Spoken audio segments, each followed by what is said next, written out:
నమస్తే. ఇన్నాళ్ళు నన్ను సపోర్ట్ చేస్తూ, ఎంకరేజ్ చేస్తూ మీ ప్రేమని నాకు అందిస్తున్న ప్రతి ఒక్కరికి కృతజ్ఞతలు.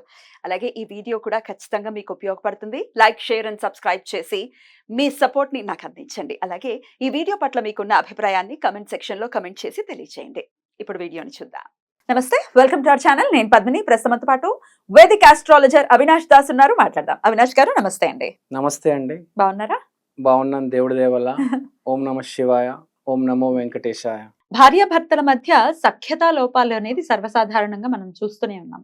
భార్యాభర్తలు చీటికి మాటికి ప్రతి చిన్న విషయానికి కూడా గొడవ పడటం అనేది మరి ఈగో క్లాషెస్ అనేవి చాలా ఎక్కువైపోయాయి. అడ్జస్ట్మెంట్ టెంపర్మెంట్ అనేది చాలా తక్కువైంది. ఎందుకు నవ్వుతున్నారు? సర్వసాధారణమైన నాకు వచ్చేటటువంటి కాల్స్ ఇవే అని అంటూ ఉంటాను. అనేది ఏమైనా వచ్చిందా థాట్? డెఫినెట్లీ మరి ఎలా ఇది ఏడవలేక నవ్వటం ఇవన్నీ. అప్పటికి అడ్జస్ట్మెంట్ టెంపర్మెంట్ అనేది లేదు అసలు. బ్రాటప్ లో కూడా ఈ మధ్య మరి అలా పెంచుతున్నారో పెంచట్లేదు. అడ్జస్ట్మెంట్ అనేది ఉండాలి లైఫ్ లో అని చెప్తున్నారో పెద్దవాళ్ళు చెప్పట్లేదు. తెలియనటువంటి పరిస్థితి.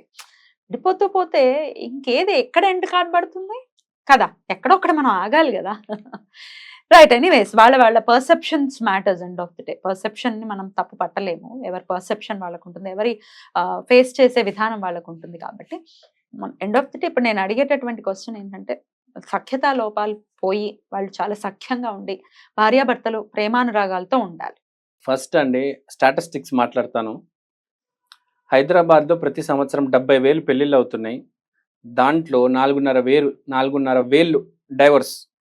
అంటే ఆల్మోస్ట్ 70,000 అయితే 4,500. 4,500 డైవర్స్ అవుతున్నాయి. అంటే ఆల్మోస్ట్ 5% ఎంతో, 5% కన్నా ఇంకా ఎక్కువ. సో విషయం ఏంటంటే, వాళ్ళు ఏం చేస్తారంటే పెళ్ళైన తర్వాత చాలా ఎక్స్పెక్ట్ చేస్తారు. అవన్నీ ఏవి రాపోయేసరికి, మ్యాచ్ అయిపోయేసరికి అరవడం మొదలెడతారు. వీళ్ళలో తప్పులు చూసుకోవడం మానేసి ఆవిడలో ఏ తప్పులు ఎత్తుకుతూ ఉంటాడు. అసలు చేయాల్సింది ఏంటి?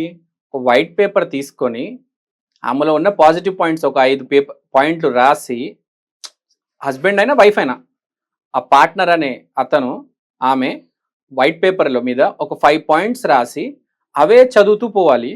దాని తర్వాత దాని గురించి ఇంకా రాస్తూ పోవాలి. జనాలు ఏం చేస్తారంటే, ఒక 5 నెగిటివ్ ఉంటే దాన్నే భూతద్దంలో చూసి దాన్నే పగలు రాత్రి ఆలోచించి ఆ పార్ట్నర్ మీద కసి పెట్టుకొని కోపం వచ్చేసి తర్వాత అరవడం మొదలెట్టేసి, తర్వాత వాళ్ళ అమ్మ నాన్న మీద అరవడం మొదలెట్టేసి, ఇది దాని ఏమంటారు పతాక స్థాయి దాకా వెళ్ళిపోతుంది. కరెక్ట్. చివరికి ఏమవుతుంది, ఈ 4,500 కేసులు ఉన్నాయి కదా, దీంట్లో ఒకటిగా చేరుతారు. ఇప్పుడు మా ఫ్రెండ్ ఒక ఆయన ఉన్నాడు, ఇలానే జరిగితే కౌన్సిలింగ్ సెంటర్కి వెళ్ళాను. అందరు అక్కడ కూడా కొట్టుకుంటున్నారు. కోర్టుకి వెళ్ళి పంపిస్తే వాళ్ళు కోర్టులు మా వల్ల కాదనైనా మీరు కౌన్సిలింగ్ సెంటర్కి వెళ్తే అక్కడ కూడా కొట్టుకుంటున్నారు, జుట్టు పీక్కుంటున్నారు ఒకరికొకరు. నేను చూశాను, మా ఫ్రెండ్ జరిగింది కౌన్సిలింగ్ సెంటర్లో. పోలీసు వాళ్ళు కూడా షాక్ అవుతున్నారు, వీళ్ళని ఎలా కంట్రోల్ చేయాలో అర్థం కావట్లే. అత్త మామ ఇద్దరు సైడు, భార్య భర్త అందరు తిట్టుకుంటున్నారు. మొత్తం బూతులే అన్నీ. చాలా దారుణంగా ఉందండి. పాజిటివ్ చూడాలి. మీ అత్తలో కావచ్చు, మీ మావలో కావచ్చు, మీ పార్ట్నర్లో కావచ్చు, పాజిటివ్ చూడాలి. ఏ మనిషి పర్ఫెక్ట్ కాదు. Definitely not. మనలో ఫస్ట్ నెగిటివ్ చూసుకోవాలండి. అవును, మనం ఎలా ఉన్నాం, ఎందుకు ఇలా బిహేవ్ చేస్తున్నారు. అవతల్లో పాజిటివ్ చూడాలి, మనలో నెగిటివ్ చూడాలి. మన నెగిటివ్ మనం కరెక్ట్ చేసుకోవాలి.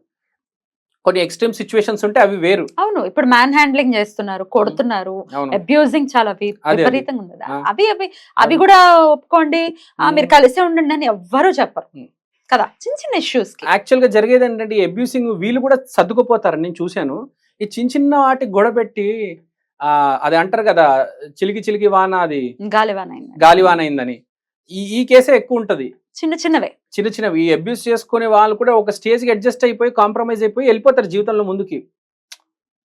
అది కానీ చిన్న చిన్నవి దానికి చాలా బ్యాడ్ చేస్తున్నారండి. ఫస్ట్ మనం ఏం చేయాలంటే, నేను ఫ్రాంక్గా చెప్తాను, ప్రతి ఇంట్లో జరిగేది ఏంటంటే, 7:30 అయితే ఐపీఎల్ మ్యాచ్ మొదలవుతుందండి. ఇప్పుడు ఐపీఎల్ మ్యాచ్ మొదలవుతుంది. ఆవిడ వచ్చి ప్లేట్లో అన్నం ఇస్తుంది. వీడు కనీసం ఆవిడ వైపు చూడకుండా ప్లేట్ తీసుకొని తింటూ మ్యాచ్ మొత్తం మాకు కానిచ్చేస్తాడు. ప్లేట్ ఇచ్చిన తర్వాత ఒకసారి ఆమె వైపు చూడాలి, ఒక స్మైల్ ఇవ్వాలి. తిన్న తర్వాత బాగా చేశారు అని చెప్పాలి.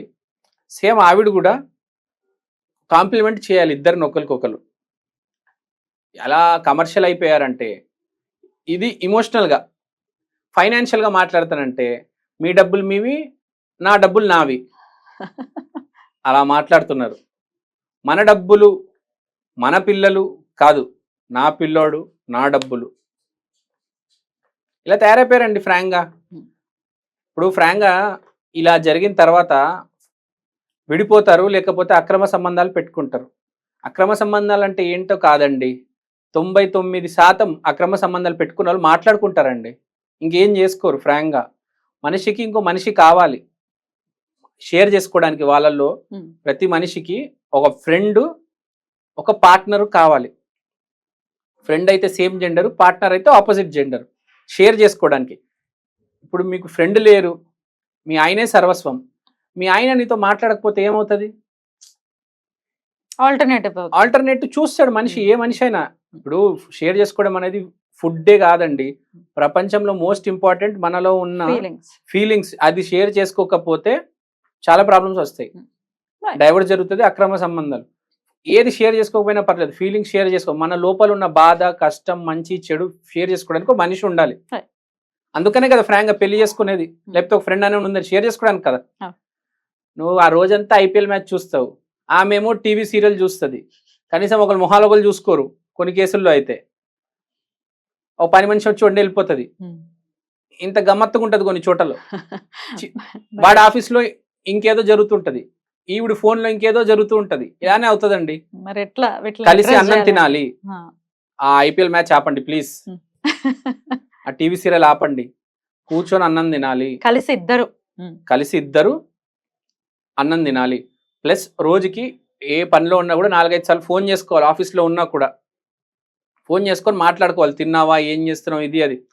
సింపుల్గా చెప్పాలంటే షేర్ చేసుకోవాలి ఏదైనా. ఆవిడెవరో మీ ఇంట్లో ఏదో గెస్ట్ ఉన్నట్టు ఫీల్ అవ్వకూడదు. కరెక్ట్ కదా, రైట్. అయినప్పటికీ ఇవన్నీ జరుగుతున్నాయంటే, అయినా గొడవలు అవుతున్నాయంటే ఏం చేయాలి అని అడుగుతారు, దానికి ఏమన్నా రెమెడీ? ఫస్ట్ రెమెడీ ఏంటంటే అండి, పేపర్ తీసుకొని పాజిటివ్ పాయింట్స్ రాయండి, మీ పార్ట్నర్ గురించి రాసి దాని మీద ఫోకస్ చేయండి. సెకండ్, ఇప్పుడు నేను ఆస్ట్రాలజికల్ రెమెడీ చెప్తా. కరెక్ట్. లేడీస్ అనే వాళ్ళు రెడ్ జాస్పర్ బ్రేస్లెట్ వేసుకోవాలి, మగవాళ్ళు అనేవాళ్ళు బ్లాక్ రుద్రాక్ష మాల వేసుకోవాలి. ఎందుకు అనంటే, black rudraksha mala is for cleansing. అంటే అతను బ్లాక్ రుద్రాక్ష మాల వేసుకున్న తర్వాత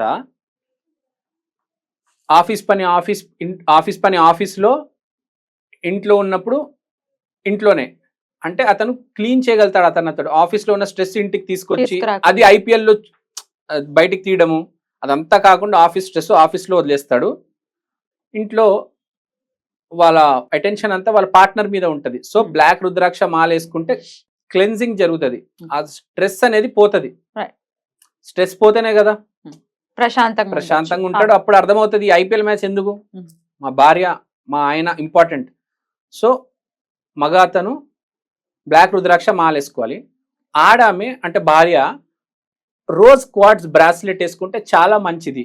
ఎందుకంటే ladies red Jasper, rose quartz అంటున్నారు, అదే రెడ్ జాస్పర్ అయినా రెండు వేరు కానీ పన్ను చేసేది అదే. So rose quartz, first rose quartz rose crystal తో తయారైన బ్రేస్లెట్ గాని మాల గాని వేసుకుంటే లవ్ అనేది అన్బీటబుల్ లవ్ అన్నమాట, అన్స్టాపబుల్. ఎట్లా ఉంటదంటే, ఎదుటి మనిషి తప్పు చేసినా కూడా, అంటే నెగిటివ్ కాస్త పాజిటివ్ లో వెళ్తుంది, నెగిటివ్ ప్రేమించే గుణం పెరుగుతుంది. ఎస్, నెగిటివ్ కాస్త పక్కన పెట్టేసి ఆ పాజిటివ్ వైపు ఆలోచిస్తారు ఆడవాళ్ళు. అఫోర్డబుల్ ఏనండి రోజ్ క్వార్ట్జ్ అనేవి? ఇవన్నీ 1500 బడ్జెట్ అండి, 1500 కన్నా ఎక్కువ ఉండవు. ఆ బ్లాక్ రుద్రాక్ష మాల కావచ్చు, ఈ రోజ్ క్వార్ట్జ్ బ్రేస్లెట్ కావచ్చు. వాటిలో ఏమైనా ఎనర్జైజ్ చేయాల్సి ఉంటుందా? ఎనర్జైజ్ అవసరం లేదండి, మీరు చేసుకుంటారంటే చేసుకోవచ్చు. ఎలా చేయొచ్చు? బ్లాక్ రుద్రాక్ష మాల శివ ఆరాధ్య దైవం ఓం నమ శివాయ మాల జపించి శివుడి దగ్గర కొంచెం పెట్టి ఎనర్జైజ్ చేసుకుంటే మంచిది. రోజ్ క్వార్ట్జ్ అనేది హనుమంతుడి దగ్గర, దుర్గా దగ్గర పెట్టి ఎనర్జైజ్ చేసుకుంటే చాలా మంచిది. వేసుకుంటే ఫస్ట్ పాజిటివిటీ వస్తుంది మనలో. ఏ రోజు వేసుకోమంటారు వీటిని?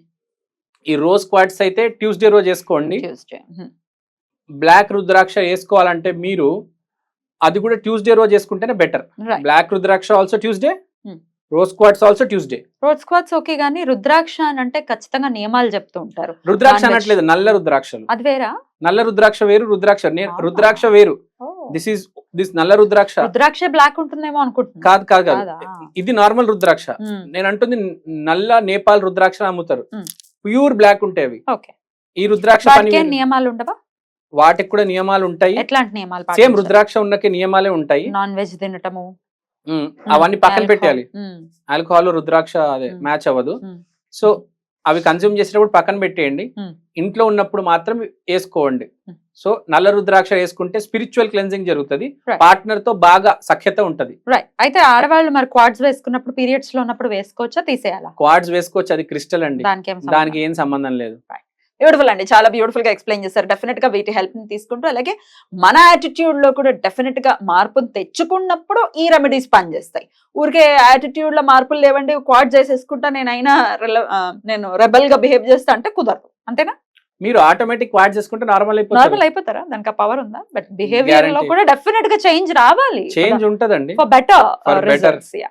ఇప్పుడు మీరు జెమ్ స్టోన్ వేసుకున్న, క్రిస్టల్స్ వేసుకున్న మార్పు అనేది వస్తుంది, ట్రిగర్ అవుతుంది పాయింట్. Right. అదైతే గ్యారంటీ చెప్తున్నా. చాలా చక్కగా వివరించారు. థ్యాంక్ యూ సో మచ్ అండి. నమస్తే. నమస్తే.